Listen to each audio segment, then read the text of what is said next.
Hi, இன்னைக்கு ரொம்ப டேஸ்டியாக ரெண்டு பொருளை வச்சு ஒரு ஹை ப்ரோட்டீன் தோசை எப்படி செய்கிறேன்னு பார்க்க போகிறோம்.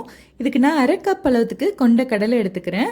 இதை நான் ஒரு தடவை இந்த தூசு எதுவும் இருந்துச்சுன்னா போகிறதுக்காக ஒரு தடவை நல்லா கழுவிட்டு இந்த தண்ணியை ஊற்றி எடுத்து வச்சிடலாம். அடுத்ததுல நான் ஒரு கப் அளவுக்கு ஓட்ஸ் சேர்த்துக்கிறேன். இதில் 2 கப் அளவுக்கு நம்ம தண்ணி ஊற்றி ஊற வைக்க கொண்டக்கடலை நல்லா ஊறுறதுக்கு ஒரு 4லேருந்து 5 மணி நேரம் ஆகும்.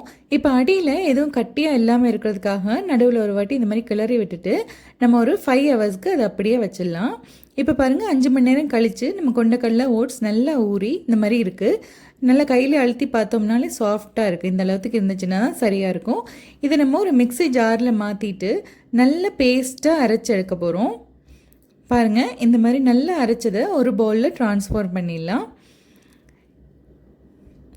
இதில் நம்ம தேவையான அளவுக்கு உப்பு சேர்த்துக்கலாம்.